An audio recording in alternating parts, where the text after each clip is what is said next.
मोदी चुनाव पर चुनाव जीत रहे हैं और राहुल गांधी के ग्रहों की दशा न जाने कौन से पोजीशन में है बॉस, कि उनके कांड ही खत्म नहीं होते। अब संसद के धक्का मुक्की कांड ने राहुल गांधी की अलग फजीहत करा दी। ऊपर से राहुल गांधी जिस तरह से चोटिल सांसद से मिले और अहंकार भरे भाव के साथ कट लिए, उससे उनकी छीछा लेदर अलग हो रही। लेकिन आज की डेट में सबके मन में यही सवाल है कि एफआईआर तो हो गई, लेकिन क्या राहुल गांधी गिरफ्तार होंगे? क्या राहुल गांधी जेल जाएंगे? क्या बीजेपी ने ऐसे ही एफआईआर करा दी या वाकई राहुल को जेल भेजने का कोई सीन भी है? आज पाठशाला में हम आपको इन सारे सवालों के जवाब देंगे। नियम कायदे क्या कहते हैं, सबूत क्या बता रहे हैं, पुलिस की जांच तो चल ही रही है। इस बीच राहुल गांधी के साथी सांसदों ने जो कह दिया वो क्या किसी गवाही से कम है? और क्या यह गवाही राहुल गांधी को भारी तो नहीं पड़ जाएगी? आप भी सोच रहे होंगे कि राहुल गांधी के किन साथियों ने ऐसी गवाही दे दी जो राहुल गांधी को फंसा सकती है। भाई आज आपको सब दिखाऊंगा, सब बताऊंगा। पुलिस को सीसीटीवी फुटेज में क्या दिख गया है इसकी भी बात होगी। लेकिन आप कांग्रेस का एटीट्यूड देखिए बॉस। पहले इतना बवाल हो गया, दो सांसद अस्पताल में हैं, लेकिन कांग्रेस और उनका इकोसिस्टम चोटिल सांसदों को ही नौटंकीबाज बता रहा है और राहुल गांधी को हीरो बताने में लगा हुआ है। कांग्रेस वाले कहते घूम रहे हैं कि राहुल गांधी ने कुछ किया ही नहीं है, वो धक्का मार ही नहीं सकते किसी को। लेकिन धक्का तो मारा गया। किसने किसको मारा यह अब पुलिस की जांच बताएगी, क्योंकि धक्का मुक्की कांड की जांच का लोड दिल्ली पुलिस तो ले रही है, कांग्रेस ले ना ले। क्या दिल्ली पुलिस के हाथ वो वीडियो लग गया है जिसमें राहुल गांधी धक्का देते दिख रहे हैं?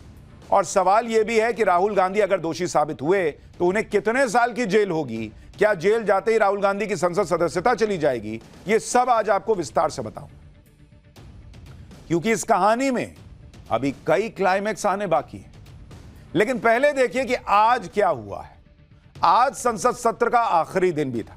जिस हंगामे के साथ यह सत्र शुरू हुआ था, उससे कहीं ज्यादा बड़े हंगामे और बवाल के साथ सत्र खत्म हुआ। आज संसद सत्र के आखिरी दिन भी विरोध प्रदर्शन चलता रहा। अंबेडकर पर अमित शाह के बयान के विरोध में कांग्रेस ने प्रोटेस्ट किया। मल्लिकार्जुन खड़गे से लेकर प्रियंका वाड्रा तक प्रोटेस्ट में शामिल हुए। बीजेपी ने संसद सत्र के आखिरी दिन राहुल गांधी के खिलाफ जोरदार प्रोटेस्ट मार्च निकाला।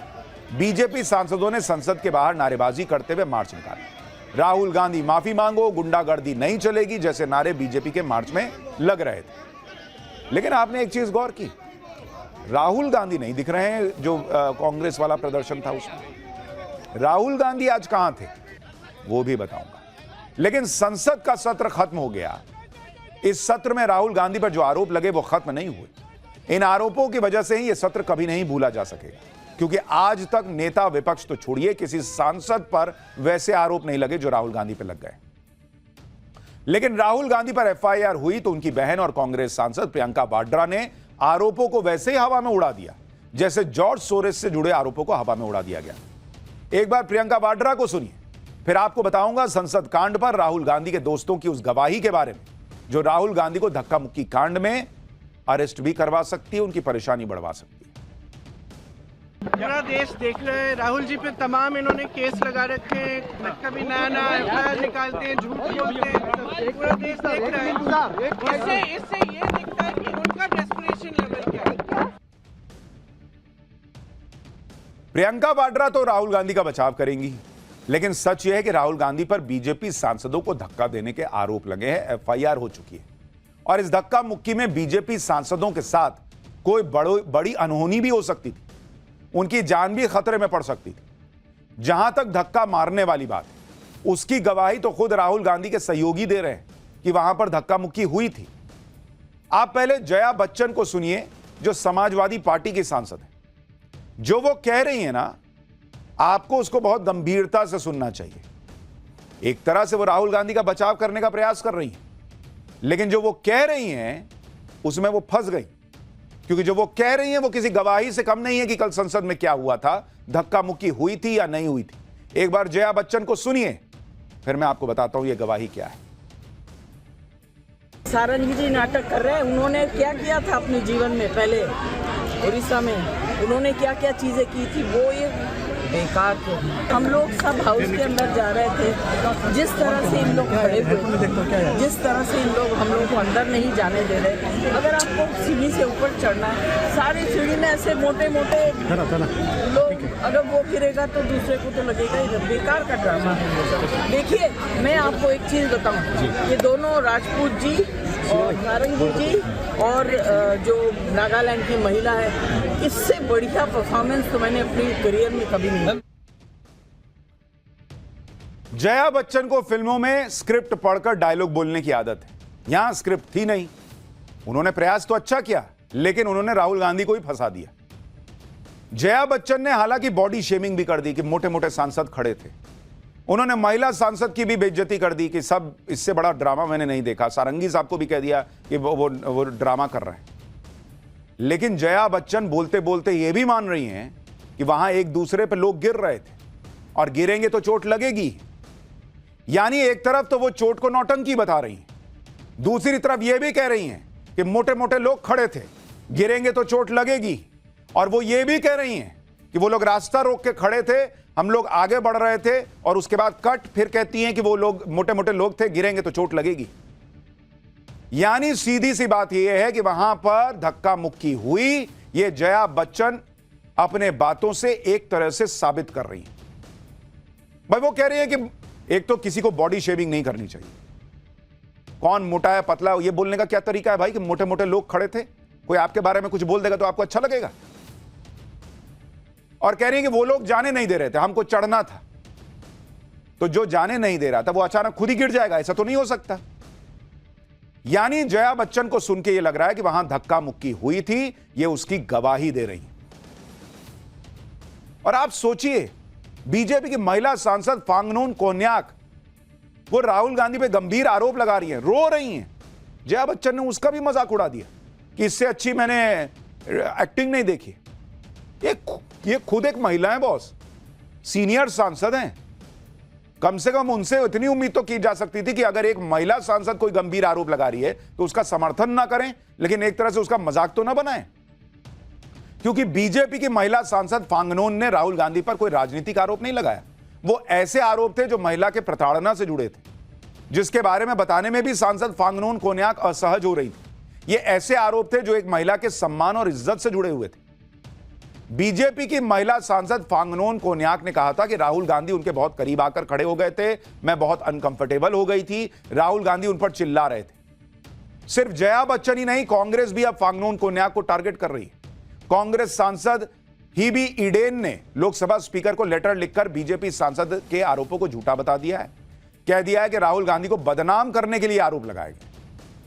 कांग्रेस सांसद प्रमोद तिवारी को भी आप सुन लीजिए, वो तो बीजेपी की महिला सांसद पर उल्टे ही आरोप लगा रहे हैं कि सांसद फांगनोन कोन्याक उनका रास्ता रोक रही थी। मतलब ये जैसे राहुल गांधी ने नहीं कहा कल सारंगी साहब के पास जाकर कि इन्होंने मुझे धक्का दिया, वैसे ही अब प्रमोद तिवारी कह रहे हैं कि वो महिला सांसद उनको रोक रही थी। एक बार उनको सुनिए, फिर मैं बताता हूं कि धक्का मुक्की कांड पर राहुल के दोस्तों की दूसरी गवाही क्या कहती है। मैं जा रहा था, मुझे यही महिला सदस्य, क्या नाम है उनका, वो यूं करके रोक रही, तो मैं तो डर गया। तो जो कुछ हो रहा था, अरे यार नागालैंड वाली, क्या नाम उनका, कोन्याक, पी कोन्याक जी, मैंने तो अपने स्वास्थ्य का ध्यान में रखते हुए पीछे हट गया। मैं ये डर गए जैसे 70 साल के पतले दुबले व्यक्ति, बुजुर्ग व्यक्ति सारंगी साहब ने राहुल गांधी को धक्का दे दिया, वैसे ही महिला सांसद इनको रोक रही थी और ये डर गए, अरे बाप रे मेरी सेहत पता नहीं क्या हो जाएगा। राहुल गांधी के डिफेंस में न जाने अब क्या क्या कहा जा रहा है। कांग्रेस राहुल गांधी पर बोली जा रही हर बात को ही झुठला दे रही है। पुलिस के जांच को खत्म होने का भी इंतजार नहीं कर रही। लेकिन राहुल गांधी के इंडिया अलायंस के साथी जो बातें कह रहे हैं वो तो राहुल गांधी के खिलाफ एक तरह से गवाही है। उसको कैसे झुठलाइएगा भाई? जया बच्चन बोली ना वहां मोटे मोटे लोग खड़े थे, गिरेंगे तो चोट तो लगेगी। मतलब कोई आदमी खड़े खड़े खुद ही तो नहीं गिर गया होगा कि मैं गिर जाता हूं, पीछे वाले को चोट लगाता हूं। इसका मतलब किसी ने पुश किया होगा। धक्का मुक्की कांड पर आप राहुल गांधी के एक और दोस्त की गवाही सुनिए जो इंडिया अलायंस से ही है। यह गवाही नंबर 2 है। यह है समाजवादी पार्टी की सांसद डिंपल यादव की गवाही, जो कल की घटना के वक्त संसद के मकर द्वार यानी संसद के एंट्रेंस पर ही खड़ी थी। डिंपल यादव ने भी जाने अनजाने में यह बात मान ली कि उस वक्त मकर द्वार पर काफी लोग थे, कुछ ऊपर जा रहे थे, कुछ रास्ता रोक रहे थे, इसलिए फंबल तो होगा ही, कुछ लोग गिरेंगे ही। सुनिए डिंपल यादव ने क्या कहा।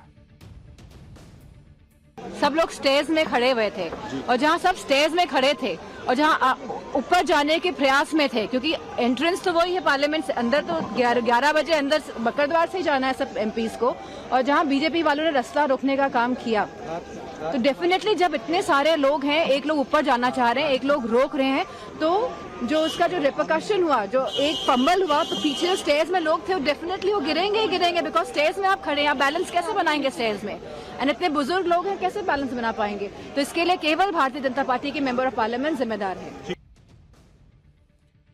डिंपल यादव का यह बयान भी बहुत अहम है। वो साफ साफ कह रही हैं कि इतनी भीड़ में सीढ़ियों पर जो लोग थे वो तो गिरेंगे ही, बुजुर्ग लोग कैसे बैलेंस बनाएंगे। यानी डिंपल यादव ने यह मान लिया कि बीजेपी के सांसद सच में गिरे थे, कोई नौटंकी नहीं हो रही थी वहां पर, वो कोई झूठ नहीं बोल रहे कि अरे ऐसे ही चोट लग गया है और झूठ मूठ का नाटक कर रहा है, जैसा इंडी गठबंधन माहौल बना रहा गया, चोट लगी नहीं, गिरे नहीं, झूठे नाटक कर रहे हैं। डिंपल यादव भी मान रहे हैं कि वहां तो लोग गिरेंगे ही। दूसरी बड़ी बात जो आपको ध्यान देनी चाहिए इस बात में, इसलिए मैं कह रहा हूं ना कि ये गवाही से कम नहीं है, वो कह रही हैं कि एक लोग चढ़ने का प्रयास करेंगे तो दूसरे तो गिरेंगे ही। इसका मतलब यह है कि बीजेपी के सांसद वहां खड़े थे, चढ़ने का जबरदस्ती का प्रयास हुआ, इसलिए वहां पर लोग पीछे बैलेंस गड़बड़ा गए और गिर गए। सवाल यह है बीजेपी नहीं जाने दे रही है तो धक्का मार के घुसेंगे, इसका मतलब तो यही हुआ। आपको वहां पे कॉरिडोर बना हुआ था, मैंने आपको दिखाया, कॉरिडोर नहीं बना दिख रहा था, आपको लोगों को सिक्योरिटी को बुला के बोलना था कि इनको हटाइए भाई, ये नहीं जाने दे रहे हैं, या आप धक्का मार के घुस जाइएगा। इसका मतलब वहां धक्का मुक्की हुई है, धक्का मार के ऊपर चढ़ने का प्रयास हुआ है, उसी में ये कांड हुआ है। इसलिए मैं कह रहा हूं कि ये दोनों गवाहियां बड़ी इंपॉर्टेंट है। लेकिन इधर राहुल गांधी पर एफआईआर हुई, उधर उन्हें ऐसे नेता का साथ मिल गया जो काफी दिनों से उनसे दूरी बना रहे थे। आज अखिलेश यादव राहुल गांधी के समर्थन में उतर गए। अखिलेश यादव ने आज इस मुद्दे पर लोकसभा स्पीकर से मुलाकात की, लेकिन अखिलेश यादव भी बिना मकसद बिना मतलब के स्पीकर से न मिलते अगर उन्हें इस बात की चिंता न होती कि उनका भी एक सांसद यूपी में बुरी तरह से घिरा हुआ है। अखिलेश यादव के एक सांसद जियाउर रहमान बर्क के खिलाफ यूपी में ताबड़तोड़ एक्शन चल रहा है और अखिलेश यादव को पता है कि आज अगर राहुल गांधी का साथ देंगे तो कल को कांग्रेस भी उनके साथ खड़ी होगी, क्योंकि उनके खुद के सांसद सपा के कभी भी जेल जा सकते हैं, कभी भी गिरफ्तार हो सकते हैं, क्योंकि वो संभल वाले मामले में आरोपी नंबर 1 भी है। अखिलेश यादव को पता है कि अगर अपने सांसद के पक्ष में विपक्ष का समर्थन चाहिए तो राहुल गांधी का भी बचाव करना हो। अखिलेश यादव ने भी बीजेपी सांसदों को लगी चोट को ड्रामा बताने की कोशिश की। सुनिए अखिलेश यादव को, फिर आपको बताऊंगा कि राहुल गांधी कहां है, एफआईआर होने के बाद आज वो संसद में हुए प्रदर्शन से गायब क्यों थे। फर्रुखाबाद वाले तो नकली सर्टिफिकेट से जीत करके आए हैं, केवल सर्टिफिकेट से जीते हैं वो, और मैं तो कहूँगा उनके इलाज के लिए हम लोग भी मदद करना चाहते हैं। और आपको भी पता होगा कितनी किसको चोट लगी, आपसे बेहतर कौन है, सब कैमरे आपके पास हैं। अब आपका चेहरा भी बता रहा है कुछ ऐसा है जो हम नहीं जानते हैं। इधर राहुल गांधी को लेकर तूफान मचा है, उधर आज राहुल गांधी पूरे सीन से ही गायब रहे। दावा है कि आज राहुल गांधी संसद तो आए लेकिन कांग्रेस के प्रोटेस्ट में शामिल नहीं हुए। वो एक निजी कार्यक्रम से पंजाब के मोहाली चले। राहुल गांधी के मोहाली में होने की तस्वीरें सामने आई हैं, जहां वो सीनियर वकील आरएस चीमा की बेटी की शादी में शामिल हुए। यह शादी मोहाली के फॉरेस्ट हिल्स में हुई। मोहाली एयरपोर्ट पर राहुल गांधी का स्वागत चंडीगढ़ कांग्रेस अध्यक्ष ने किया। कार्यक्रम था, शादी में जाना था, लेकिन लोग पूछ रहे हैं कि कहीं ऐसा तो नहीं राहुल गांधी को चिंता थी आज संसद गए तो कहीं ज्यादा हंगामा ना हो जाए। आप सोचिए, संसद में इतना बड़ा कांड हो गया, पहली बार नेता विपक्ष के ऊपर अपने ही साथी सांसदों पर हमले के आरोप लग गए। राहुल गांधी जो है वो कोई लोड लेते नहीं दिख रहे। इसी बात से बीजेपी भड़की हुई, अपने सांसदों को लगी चोट से आहत है। बीजेपी सांसद मनोज तिवारी तो इतने गुस्से में हैं कि वो कहने लगे कि अगर राहुल गांधी पर 2-4 हाथ दे दिए होते तो। सुनिए बीजेपी सांसद मनोज तिवारी क्या कह रहे हैं। राहुल गांधी, अगर हम वहीं खड़े थे, हम राहुल गांधी जी को अगर 2-4 हाथ दे दिए होते तो आप सोचो हमारी बेइज्जती नहीं होती, हमारी पार्टी की बेइज्जती नहीं होती, हमको हमारे एफआईआर नहीं होता। राहुल गांधी ने मारा है सांसद को, राहुल गांधी के पैर होना ही चाहिए। बीजेपी के सांसद तो गुस्से में हैं क्योंकि उनके साथी का सिर फूटा है, उनके बुजुर्ग सांसद का खून बहा है और यहां राहुल गांधी को इसकी कोई परवाह दिख नहीं रही। इसलिए तो बीजेपी ने राहुल गांधी पर कोई नरमी नहीं दिखाई, तुरंत एफआईआर करवा दी। एफआईआर बीजेपी के सांसद हेमांग जोशी ने करवाई। हेमांग जोशी वडोदरा से सांसद हैं। उनका दावा है कि उनके सामने ही राहुल गांधी ने धक्का मुक्की की थी।